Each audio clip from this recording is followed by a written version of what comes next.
Hi, everyone. Thanks so much for joining the final session of the day today. Just a reminder, you can put any questions you have in that Q&A box that's just at the bottom of your screen there. And with that, I will go ahead and just hand it over to Trip and Bridget. Awesome. Thank you so much, Kara. Hi, everyone. Welcome, Green Book community. We're so excited to be here today and demonstrate our presentation on accelerating insights and elevating empathy with generative AI. My name is Bridget Wager, and today we are joined by our EVP of Marketing, Trip Kucera. Hey, Trip, how are you doing today? I'm great, thanks. How are you? And hello, Green Book community. Great to be here today. Awesome, awesome. There we are. I am the marketing manager here at Canvas, and like I said, Trip is our EVP of marketing. Super excited to discuss generative AI with you today, Trip. So before I hand it over to Trip, I just wanted to tell you a little bit more about Canvas AI. If you're not familiar with us, our mission is to put the power of empathy into the hands of brands so they can understand how customers feel and why. Emotions play a massive role in shaping consumer preferences and actions. And in order to understand these emotions, you need to develop consumer empathy. At Canvas AI, we believe empathy is a superpower for every business. Canvas was created for insights teams, CX teams, and business leaders to unlock data-driven storytelling and boost operational efficiency. Here are some of our customers. We are so proud to be working with them. Canvas AI customers deliver incredible results for their organizations, and we are so proud to help these amazing brands advance data-driven storytelling and operational efficiency with the power of real-world AI. Awesome. So now I'm going to hand it over to Trip, and he will tell you a little bit more. Awesome. Thank you, Bridget. So when insights leaders are asked about the use cases for AI within their organizations, the top two aspects that they mention are storytelling with data. How do we tell better stories? How do we engage with our stakeholders?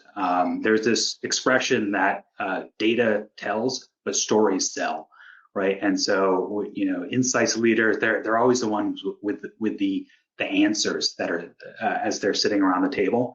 But you need to be able to convey and communicate and kind of get into the empathy side of the equation. That's where storytelling comes in.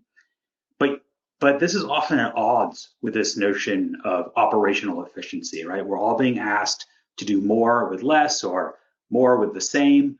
And I hear time and again from insights leaders that they have this kind of line out the door requests, right? They're feeling very much on their back foot, supporting massive organizations, huge product lines, with often, we love the term small but mighty, often very small but mighty teams. I'm sure many of you are sitting there nodding your heads in agreement. And so no one has more time, but we need to tell better stories, and we need to tell stories with empathy, with feeling. We need to understand how our buyers, how our consumers feel, why they feel that way. And that's really what animates our the mission here at Canvas. Storytelling is at the center of what insights is really all about. And so Canvas, while AI is in the name of Canvas, we've been doing AI for many years, certainly even before all the latest craze of generative AI took off. But it's really a complete insights platform that's been focused and built for unpacking and understanding unstructured data. There's some research out there that 80% of the world's data will be unstructured by 2025, and including the vast majority of consumer feedback. And so if we don't have tools that allow us to efficiently understand unstructured data, we're really missing out on a lot of that voice, that critical understanding and nuance. So I'm going to, in a minute, share the Canvas platform and walk through a couple of use cases for the use of Canvas. But just to kind of set that up, we first of all incorporate something called AI Story Assist. We're early innovators in using generative AI to bring into text analysis for insights. And this tool is amazing. It really allows you to have a dialogue, a natural language conversation, a natural language interface for all of your data to get overviews and then to ask custom business questions. So really excited to share that with you. We call it narrative first insights discovery. But of course, you need to get the data in. So we support multiple data sources, multiple data inputs, both through upload and connectors to places like Qualtrics, where a lot of this data is living, but multiple sources and more coming online. This is all packaged with a really comprehensive, thoughtful user experience around insights discovery. How do I identify the connections, the correlations? We have this moniker of how do you get an answer to your question in as few clicks and as few motions as possible. And so that's always our goal as we set out. Again, operational efficiency. How do we help you, the researcher, understand your consumer with nuance, with feeling, but do it in less time, right? So speaking of feeling, emotion has always been a critical part of Canvas. So really excited to share our emotion analysis tools, our emotion measurement tools, and how that can be used to, again, identify how your consumers feel. And then, of course, ultimately need to get this information out of the system. And so we've pre-built a number of full fidelity exports. I'm not going to get as deep into that, just given the time today, but it's Excel, it's PowerPoint, it's connections to Tableau and Power BI. And so, including, of course, the pre-built narratives that AI Story System going to provide. Okay, so let's talk AI just a minute, and then I swear we're going to get into the product. Everyone's talking AI. I'm sure you guys are getting a million emails from everyone, including us probably, talking about how AI is going to save the world here. And so let's just talk a little bit about how we're thinking about AI in the context of insights. And so the first is as you experience AI Story Assist, we're really taking a kind of a deterministic model. What does that mean? Fancy way of saying we're only using the data that you bring into the system for the analysis and for the results that are being generated. And this is helping us ultimately deliver a very high trust AI that's centered on the data that you're looking at, while still getting the benefits of a super intelligent research assistant that's sitting there kind of waiting for your beck and call. Our AI, our generative AI components of the product work alongside of Canvas's structured analysis tools, and I'm going to show how that plays out in just a minute. We're generating a narrative overview and free-form custom business questions. So this is really important. So, and I'll show what that means in just a minute. And then finally, I'm not going to mispronounce the Russian for you here, but there's a very famous proverb that's translated to "trust but verify." This was made famous back in the Reagan years, but this is a great moniker to think about the world of AI, right? AI, it's producing amazing narratives and stories, but ultimately you need to know you can trust it because your reputation is on the line ultimately. And so this is where the connection that Canvas has to the transparency that's being provided is really, really critical. So you can use the narrative capabilities of generative AI, but also check the work, right? And look at the actual verbatims that are driving that story. So cool. With that said, let's take a look at the product. First, I'm going to show off, a typical data set. This is actually from an inflation study that was run last year, and of course here inflation's still a little bit of an issue that we're dealing with. And so you can see, I'm sure this is very familiar in terms of the type of data you might look at. You might have a unique user ID and a bunch of demographic data, which is really critical. And then up here we have basically two open-ended verbatims. And so you've got, how do you personally feel about inflation, and how have your habits or lifestyle changed as a result of inflation, if at all? And so what we'd want to do with as you come into Canvas, you're going to be greeted by all of the data sets that you have available, right? And so up here is the ability to import data And so this can be, from your computer as an upload. We can connect to Qualtrics, to Cipher, and we've got a lot more integrations coming along. A big area of focus for us to make it really easy to bring your data in. Social tracking, so you can actually bring in social accounts and topics and X into Canvas and analyze it. You can write to APIs. And so I just want to walk through real quick. I've already kind of dragged it in, but this is just the process of easily getting data into the, let's see, update into the, oh, yes, here we go. So you tell Canvas a little bit about the structure of your file, where the verbatims live. In this case, they're over here. Really, really important. This is where all of those, are you guys still hearing me? I just noticed my video froze here, so I want to confirm that you're hearing my voice. Yes, we can still hear you, Trip. Okay, great. And hopefully you're still seeing the screen and you can deal with my funny face in the video here. Okay, hopefully that'll come back online in just a minute.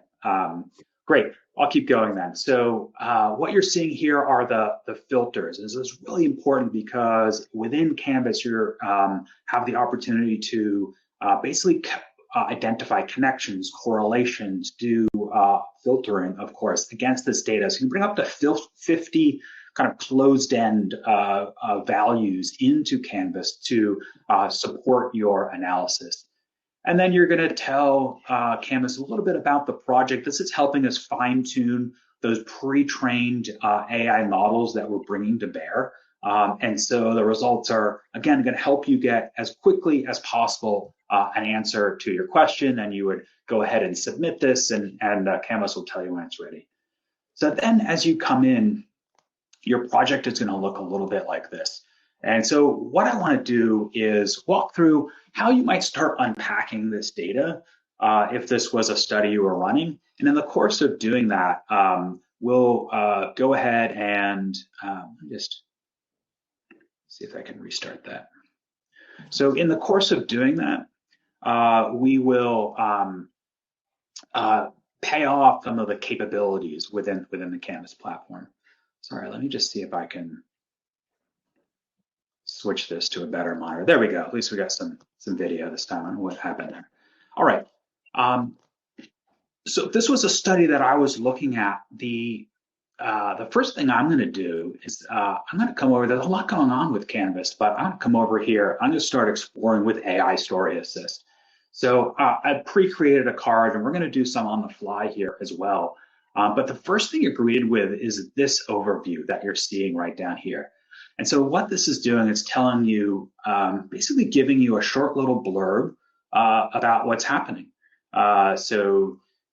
Consumers are adapting to inflation, reducing driving, consolidating trips to save on gas, cutting back on non-essential spending. I should point out this is some 1,500 verbatim comments. And so this is not insignificant to roll this up into one nice little paragraph telling you what 1,500 verbatims are all about. And this is just, I just brought in one question for the simplicity here. How long would it take you to go and code, 1,500 verbatims? Make a big pot of coffee, basically, and say goodbye to a few hours, if not more. We hear time and again from customers that it can be taking, several days to truly analyze this, and then to be able to do, correlations, connections, further analysis, and really use the open ends or the verbatims. And so here you have it instantly as soon as you come in. This is pre-built, pre-loaded onto your data set. But of course, the other thing you can do is you can use filters. And so I mentioned just a moment ago all of those filters that are available here. So they're all here in the platform. And so if I want to look at adults and household, if I want to look at it, we offer the ability to bring in non-English verbatims. Those will be translated into the platform and analyzed, and you would see the original text. So if you want to understand what your Spanish speakers, for example, or Spanish speaking respondents, what those verbatims said, you'd be able to click on those and take a look at it. Gender, marital status, any of the the typical filters that you would have brought into your data. They'll all be here for you to utilize. Now, I pre-built one. This is a number of people in a household, right? And so I built the card earlier. I'm going to show this in just a moment. Here we have the number of people in the household, and then you can see an overview that's specifically built just for this subgroup of the respondents. And just to make sure that I'm not, let's go find. We can do some age, brackets, or let's do some age categories. Right? What are maybe some younger demographics experiencing? Then we would just generate an overview. So any subset of the data that we want to look at, this is one of the differentiators, is we're quickly allowing you to create these filters and create these little custom snapshots using AI Story Assist on the fly to create a narrative. Really, really powerful. But that's great. But let's dig in a little bit further. And what I ultimately want to know is a little bit more about the themes that are happening in this data. So I'll simply ask AI Story Assist. So please summarize the themes in this study. Include a sample verbatim quote for each. And now it's going to go and do this work and come back with some of those themes. This I call kind of this idea of giving us a running start on the analysis, right? And so we'll see what this comes up with in just a moment. While this is loading, we do have a quick question. You already kind of touched on this before, Trip, but Clayton is asking if Canvas offers translation services, which, yes, as Trip said before, upload your open ends in Spanish, it'll be translated to English. You can upload from any source in any language, and we will translate it for you, but the platform is entirely in English. Thank you, great call out. So here you see AI Story Assist building a little report for you, summarizing the themes, including some sample verbatims. This is one way that you can get some transparency and have high trust in the result, that you're seeing the actual verbatims that are being used to generate this response. So cutting back on spending, and it's giving you some themes, more frugal, lifestyle adjustments, even some people have no significant change. So really, really helpful, nice summary. But let's get in with that said. We'll come back to AI Story Assist in just a minute. Oh, it keeps going here. Cool.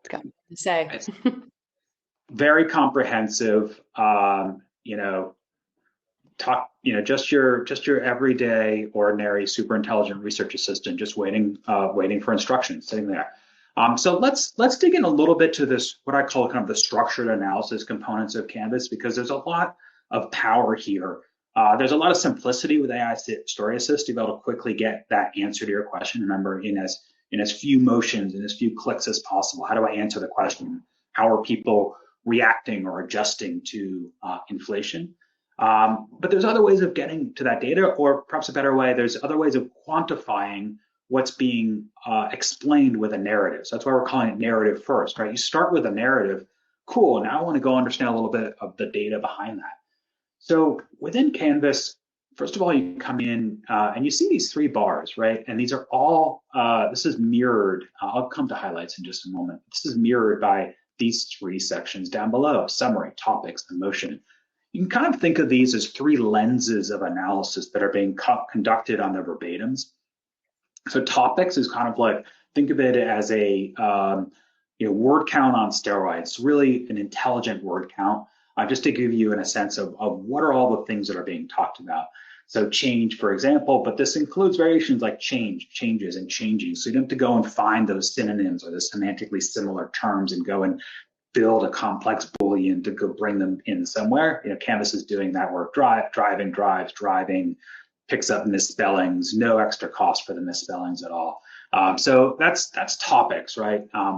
Next is emotions. And so you're seeing all of the emotions. And notice here that you're not seeing positive, negative, neutral. We like to say that neutral is not an emotion.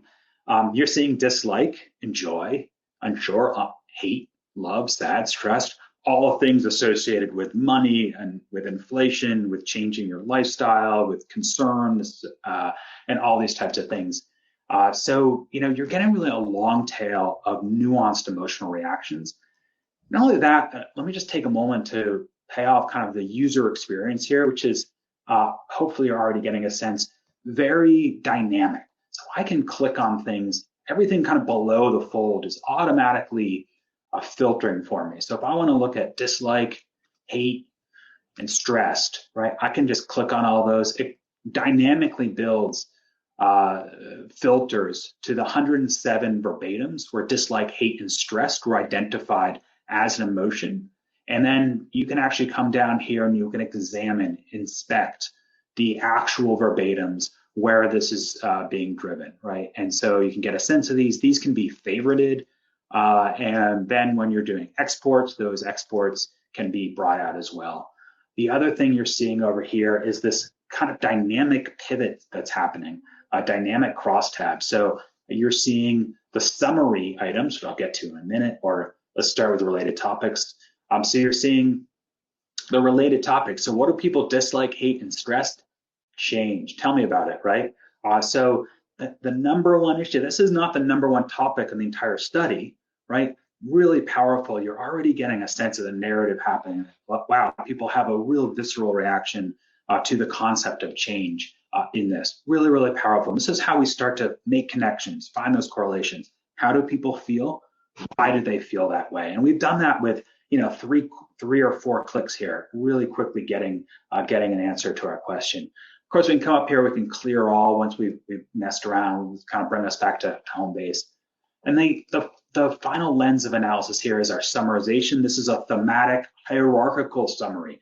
And so, of course, many of you are familiar with the concept of the heuristic of nets and codes, which is what's being delivered here. Two things really important. I didn't mention this at the beginning, but Canvas has the ability to really customize the analysis. And so you can do this in a few different ways. So one way is just the look and feel of things. I can come over here to viewing preferences. I can turn my my summary off completely. I can turn AI Story Assist off if I want to be less productive. I can pick a different emotion framework, all different things. So I've got a lot of control in terms of the way things are showing up. I can change within here the filters that are showing up on my verbatims. So if I want, age age category and gender and income to show up, I can go ahead and make that change. And when I look at all of the verbatims, which I'll do in just a minute, out of that, you can see now age, category, gender, income are now showing up on every verbatim. So I have a quick look at that. In addition, you might have picked it up, but there's this notion of rule-based. I don't have rules applied to this, but I could build rules. I made some changes, so I have to recalculate. I could build some rules that would automatically be applied to every future data set. So if I have a certain ontology, taxonomy, I want that to apply. If I want to pick up things specific to driving, or if I want to pick up a conversation that's more nuanced around consumer packaged goods or grocery shopping, right? I can do that, and I can build that in as a rule set and apply those rules. Those rules will work alongside the AI. So you're getting kind of the best of both worlds. Both automatically, all of these themes are automatically identified and generated with AI.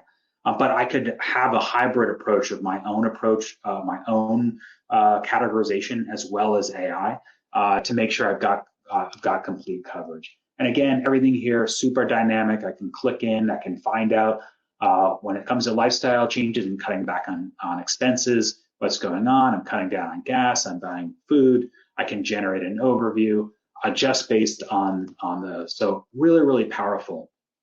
Last thing I want to point out, we'll do one more AI story assist, and I want to show real quick. I know we're coming up on it here, so Bridget, interrupt me with any other questions that are coming up.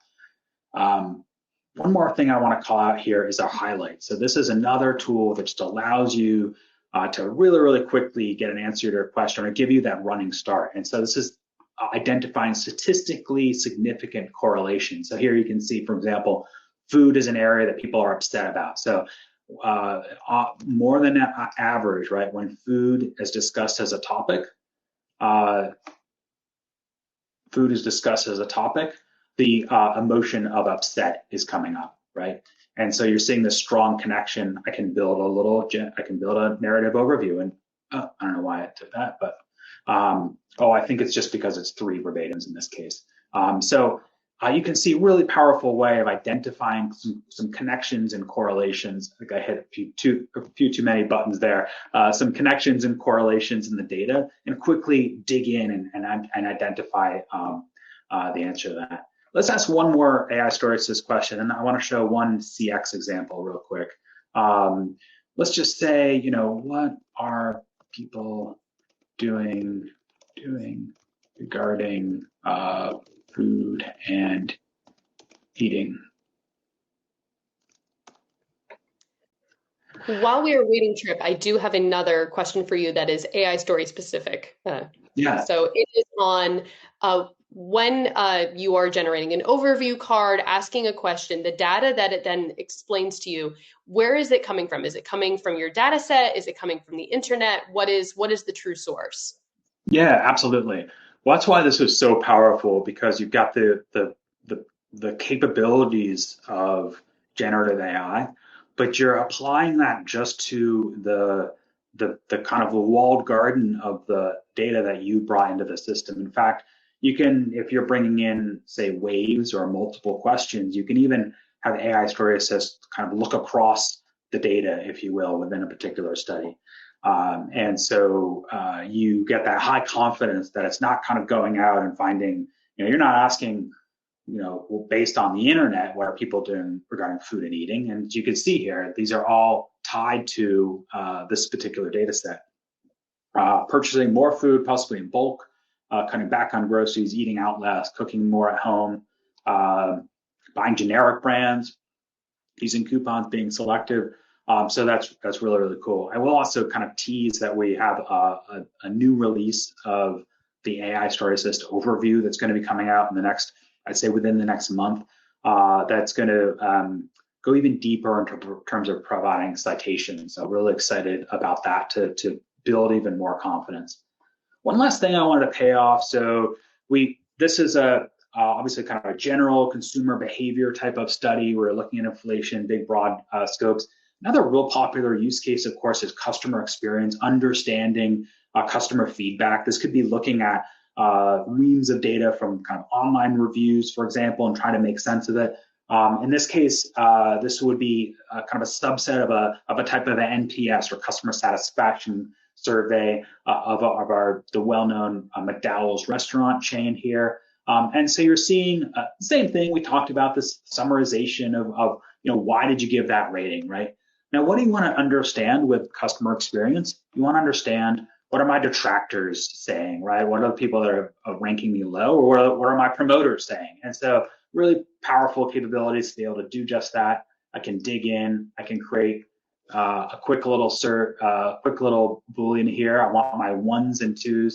I can then generate an overview, and I can quickly get a gist. I'll build this out a little bit here.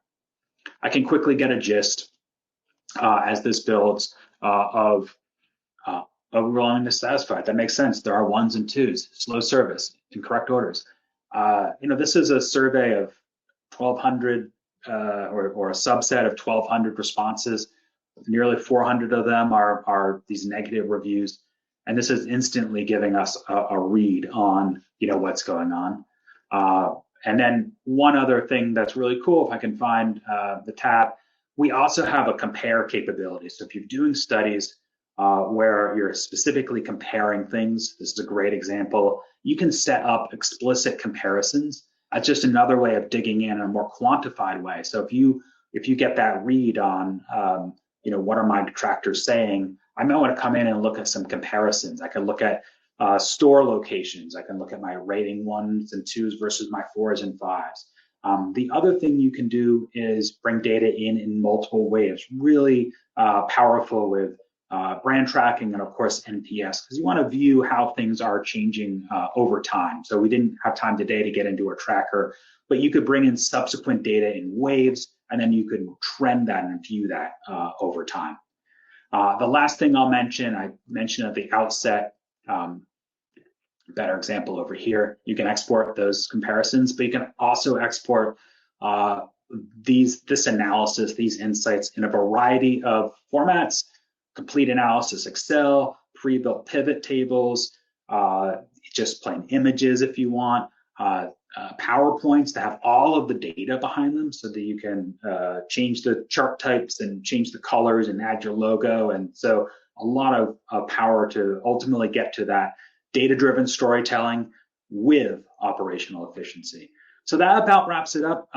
Wraps up for me. I believe Bridget put into the chat a special offer that we have for the Green Book community. I know Valentine's Day is over, but there's still time to love your verbatims. So give your verbatims some love, put them into Canvas, and just to celebrate that love, we have a honeymoon. So we've got a 60-day honeymoon period when you sign up as a new customer. First 60 days, unlimited analysis on the platform. Great opportunity to bring in your historical data or to try new use cases, whatever it might be. So you can sign up for one of our subscription tiers and then get your first 60 days and just go kind of hog wild, bring data into the system.